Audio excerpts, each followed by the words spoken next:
Zoom TV. Bonjour ou bonsoir mbokk téléspectateurs yi seetaan Zoom TV. waaw ñu ñëw toujours ci équipe de Bayern bi parce que démb ñëpp gis nañu match bi Bayern amoon contre Dortmund ma toujours lecture bi may def rek mooy que au niveau du Bayern est-ce que ñoom la concurrence là est-ce que ñoom du concurrence bi moo leen handicapé parce que des fois dañ naan concurrence baax na mais ñii est-ce que seen concurrence bi parce que concurrence bu àndulul ak fair play rek du baax parce que nga nekk sama concurrent ñu nekk ci attaque yow boo amee bal doo ma jox wala toujours da ngay gis sax man maa ngi nekk ci bonne position pour marquer pour dugal nga gis ma de mais doo ma jox bal bi mais ci essaie toujours yow sa bopp pour dugalal sa bopp donc je pense que loolu Bayern seen problème c'est au niveau de l'attaque leur attaque il y a une concurrence et puis la concurrence aussi elle n'est pas une bonne concurrence parce que souvent il n'y a pas de collectif. Chacun essaie de marquer à sa manière. On ne cherche pas vraiment le coéquipier qui est le mieux placé pour lui servir le ballon. Il n'y a pas de jeu collectif au Bayern, surtout au niveau de l'attaque. La défense, il n'y a pas de problème. Le milieu aussi, vraiment, tout est impact. Mais ce qui cloche au niveau du Bayern, c'est les attaquants. Les attaquants, aujourd'hui, il y a une concurrence sourdine. Les gens ne le disent pas, mais il y a une concurrence sourdine. Et chacun essaie de cogner l'autre. C'est ça qui handicape Bayern. Hein. Sinon, s'il y avait une deux comme ce que Sadio Mane faisait avec les gens de Liverpool, dans la surface de réparation, il y a le une deux. Eh ben, on donne au joueur le mieux placé pour marquer. Je pense qu'aujourd'hui, ni Mouchala, ni Sané, Coman aussi, c'est pire. Donc, ces gens-là, il n'y a personne qui essaie de faire des combinaisons avec Sadio Mane. Je pense que Sadio Mane a été surtout victime de ça. Parce que les autres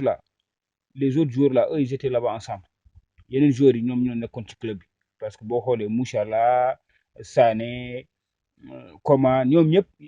yàgg nañu ci club bi xamante nañu bu baax donc ñoom seen diggante amul problème mais Sadio Mané comme ñëw na xam nga Sadio Mané moom fu mu nekk nii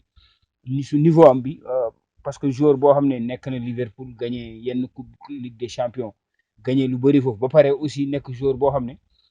mu ngi peut-être dina nekk deuxième wala troisième ci Ballon d'Or daaw aussi nekkoon na ci top 5 c'est des meilleurs joueurs au monde léegi kooku bu ñëwee ci club bi nag bon peut-être yeneen attaquants yi c'est des jeunes aussi yoo xam ne ils ont pas une certaine maturité dañ koy gisee comme concurrence donc moo tax ku ci nekk di wane boppam quoi di wane moom star la et puis ay joueurs nga xam ne comme les joueurs comme Musiala déjà nga xam ne presse surtout Allemagne ñu ngi koy jay quoi di naan moom mooy futur gars yi bëri naan peut-être c'est le futur Messi ainsi de suite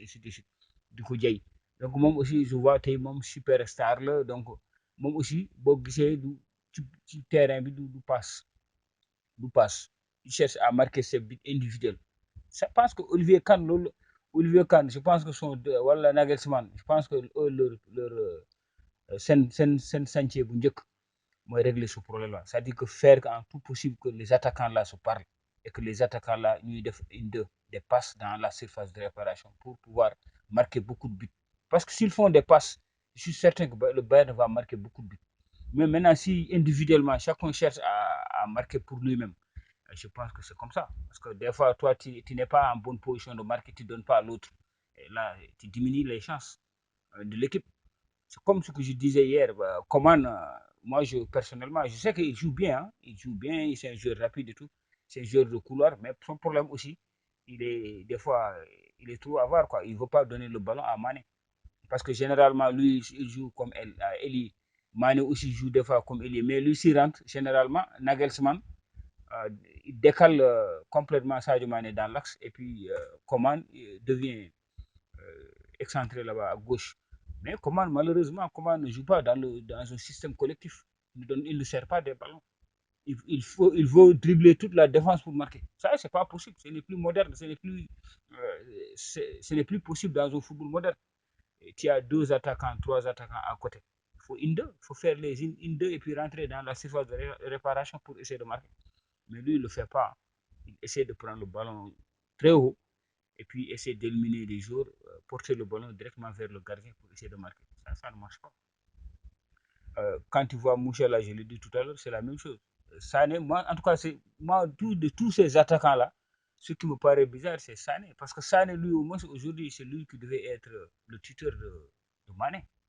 Sané, c'est lui qui devait être le tuteur de Mané, parce que Sané, avant tout, quand même, c'est vrai, même que s'il a la nationalité allemande et quelque part il est allemand, je pense aussi c'est un Sénégalais. Sané aussi, c'est un Sénégalais, c'est un fils d'un ancien international sénégalais. Lui, aujourd'hui, c'est lui-même qui devait vraiment faciliter l'intégration de Sadio Mané dans le club, l'aider, le pousser pour qu'il puisse mieux s'intégrer. Mais qu'est-ce qu'on constate aujourd'hui au Bayern? Au Bayern, on constate aujourd'hui que c'est Davis. Moi, je vois plutôt Davis aujourd'hui qui essaie d'aider Sadio Mane à s'intégrer. Et c'est devenu son ami. Quand tu regardes même beaucoup de leurs publications sur Instagram ou bien sur les réseaux sociaux, souvent ils sont ensemble à l'entraînement. Sadio Mane est toujours avec Davis. Peut-être aussi lui parle français et que Sadio Mane parle français, tout comme Coman aussi. Mais je pense que le roi Sané, en tout cas, c'est lui qui devait être le premier titre de Sadio Mane, puisqu'ils sont tous des parents, nekk aussi ay Sénégalais. Moom normalement moom moo ko waroon gën a xajal, et puis même si ça ne marche pas mu ñëw di ko encourager ñëpp gis ko quoi. Mais quand il les regarde jouer, tu as comme semblant que bon ku nekk di def concurrence dans la en cachette quoi. Voilà. Donc je pense que loolu Sadio Mané, je pense qu'il a beaucoup de défis. Mais nag comme li ma wax rek moom ci boppam moo war a fighting mu xam ne les gens ne vont pas lui laisser duñ ko bàyyi mu diriger Bayern parce que concurrence bi moo fa nekk. Les gens ne veulent pas que ñu ne ñëw diw ñëw na moom mu nekk même bu fekkee sax kii ñoom wóor nañu leen kii leer na leen kii moo leen ëpp jaar-jaar moo leen ëpp palmarès mais toujours que joueur football dafa bëri compétition dafa bëri orgueil. waaw doo gis benn attaquant mu ñëw yow ngay jouer poste wala moom muy jouer poste wala mu nekk ci club bi fekk la ci club bi nga ne bon ñu jox ko vraiment pouvoir yëpp wala ñu jox ko privilège yëpp. Donc je pense qu'il y a tout ça, il y a tous ces problèmes-là qui fait que l'intégration de Sadio Mane, des fois, c'est un peu difficile au niveau du Bayern. Mais je pense que aussi, ce sont les dirigeants de Bayern qui ont il faut une solidarité au niveau de l'attaque. S'il n'y a pas de solidarité dans l'attaque, le Bayern va toujours gagner, mais difficilement. Difficilement. Et je pense que Olivier Kahn aussi, il a raison, parce que moi, je ne peux pas comprendre une grande équipe comme le Bayern, de mener 2-1, tu mènes déjà 2-1, et à une minute de la fin, il y a comment dirais-je, un attaquant de Dortmund qui est là libre, personne ne le marque, et il vient marquer. C'est grave quoi, grave. Je pense que eux, normalement, s'ils ont une certaine maturité, ils pouvaient normalement gérer le match jusqu'à la fin. C'est pourquoi moi, souvent, je dis le Real de Madrid, souvent aussi, c'est ça leur force. Ils savent gérer, par exemple, des situations comme ça. Quand ils te mènent, pour enlever le but, c'est tout à fait difficile. waaw loolu nag toujours lay wax quoi xam nga les grandes équipes man je pense que Olivier Kahn moom en tant que président du Bayern dafa aalu nee na les gens là waa Bayern ñoom ñaari option la ñu yoroon première option bi soit bi ñu dugalee les 2 premiers buts là ñu attaquer au fond am score bu bëri wala soit bu demee ba match bi di des ay 2 minutes ñu mun a gérer ñoom ñu xam ne léegi niil baaxul ci ñoom ñu mun a taxaw xeex ba gérer résultat bi seen avance résultat bi mais nag ñoom ñu toog foofu rek nelaw ba benn jour te boo xoolee ñaari bit yi sax sorante wuñu ci deuxième mi-temps bi kii Moukoko bi mu ñëwee dugal après ça foofu rek déjà bi Moukoko dugalee déjà 1-2 mu nekk 2-1 foofu waroon nañu gestu ñu xam ne là ñu ngi nekk ci danger parce que le match n'est pas fini mais genre match yooyu souvent boo moytu rek après dañ lay remonter léegi nag ñoom foofu la ñu waroon jël seen disposition normalement je pense que Olivier Kahn loolu la wax sax nee na normalement ñoom ñaari option la ñu amoon parce que lii c'est pas normal que gars yi di ñëw di remonter le but à la dernière minute que soit ñoom ñu gérer match yi seen avantage score bi ñu bañ a may gars yi dara défendre bu baax ñoom ñëpp ñu replier wu ci défendre puisque il restait xaw ma 2 minutes wala soit ci premier mi-temps bi ñu waroon def liggéey bi aussi dugal match kii yu bëri quoi déjà Coman erreur bi mu def ba jël penalty bi ba jël carton rouge déjà ça les a diminués ils étaient à contre 10 donc il y a tous ces problèmes là et aussi ce qui est à noter rek c'est que ce qui est bon peut-être Sadio Mané je pense que son ami parce que Davis moom c'est son ami Davis moom soo xoolee seen image yi ak ni ñu àndee ci entraînement nga xam ne Davis c'est son ami peut-être que Davis dina ko jàppale parce que démb Sadio Mané si ni mu doon defee ak Saliou Ciss ci CAN bi c'est-à-dire que latéral bi ñëw di la appuyer démb y avait quand même soo xoolee départ bi premier mi-temps bi Davis da doon yëg xam naa ni bon après tôt ou tard dinañu commencer déggoo quoi parce que tôt ou tard je voulais faire des combinaisons Davis di ko jox bal muy joxaat Davis ainsi de suite quoi donc je pense que loolu ñoom bu ñu continuer ci loolu peut-être que après Sadio Mané moom bu fekkee Davis ñoom ñaar ñu ngi jouer une deux peut-être Davis dina ko jàppale quoi mais à l'attaque moom je pense que ça sera difficile parce que attaquant yi fa nekk ku ci nekk da nga am concurrence bi ngay gis sa bopp waaw concurrence bi moom ngay téye quoi duñ ko wax mais soo xoolee soo analyser wala boo xoolee seen jeu rek nga xam ne y a une rivalité qui est là ku nekk day naan non kii du ma ko jox muy dugal man après dem bañ kii buy dugal man la ñuy teg baanu touche c'est comme entre Coman ak Sadio Mané Coman léegi day naan Sadio Mané bu continuer di dugal peut-être Sadio Mané xam souvent moom ñu dugal ko ñu def ko ci aile bi Gnabry ñu yóbbu ko comme genre pointe léegi day naan peut-être Sadio Mané bu nekkee di dugal peut-être moom il va plus jouer et surtout man daal je vois que Gnabry sax moo ci tane ci joueur yi nga xam ne moom il collaborait ak Sadio Mané di ko jox bal waaw ci attaquant yi mais ñi ci des moom les trois là que ça soit Coman que ça soit Sané que ça soit Musiala ñoom ñëpp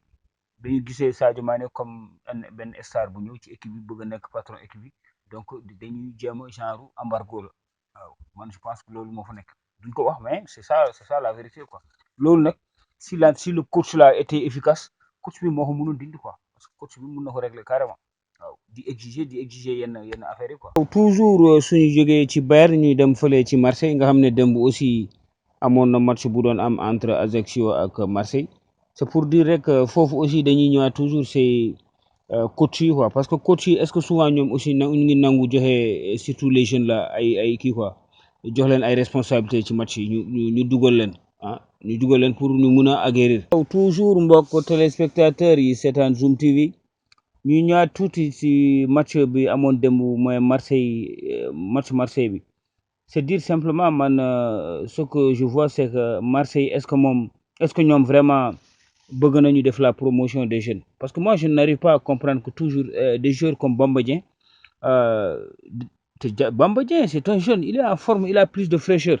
lu tax ñoom ñu teg leen quand même toujours au frigo duñ leen may temps de jeu et pourtant Bamba Dieng il pouvait décanter certaines situations man je ne comprends pas leurs entraîneurs malgré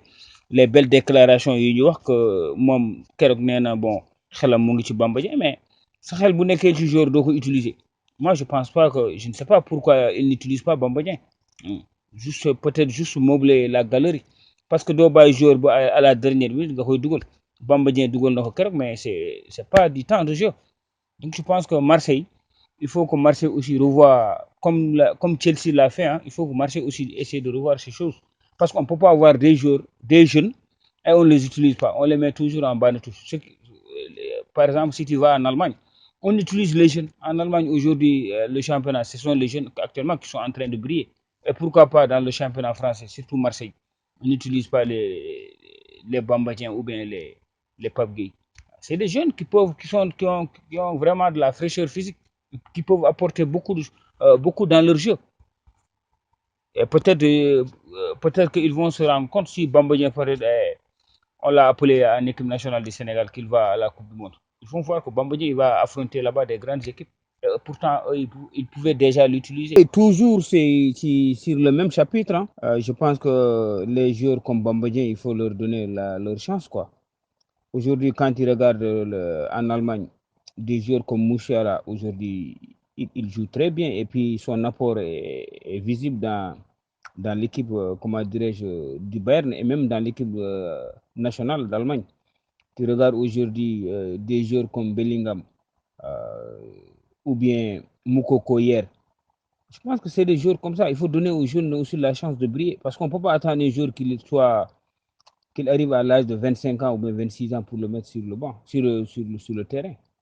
Quand on est 21 ans ou bien 19 ans, on dit voilà, il est jeune, il faut encore le garder sur les bancs touches. Moi, je pense que Bamba Dieng aujourd'hui, le coach, ce qu'il doit faire, c'est de donner à Bamba Dieng plus de temps de jeu. Et ça seulement, c'est non seulement bénéfique pour Marseille, mais aussi ça va permettre à Bamba Dieng aussi de gravir très vite et avoir plus d'expérience et de gravir vite les échelons. waaw toujours ci Actu-Foot ñu dem fële en Allemagne Karl-Heinz Rummenigge moom nee na depuis départ Jürgen Klopp ci Borussia Dortmund loolu dafa gën a yokk domination bi Bayern am ci championnat Allemagne parce que toujours tous les experts actuellement sont d'accord que Bayern presque championnat Allemagne ñoom ñoo fa teg tànk te loolu nag nee nañu am na yenn experts yi nee nañ nag loolu baaxul ci championnat Allemagne bi que mu am toujours benn club boo xam ne mooy dominer toujours mais nag moom Rummenigge nee na kii club bi mu nekkee ci club bi parce que club a quitté le club en 2015 dem Liverpool nee na club nag bi mu nekkee Dortmund vraiment il avait quand même élevé niveau club bi boobu benn niveau boo xam ne presque niveau d'élite la en Allemagne ne même bi mu demee ba léegi vraiment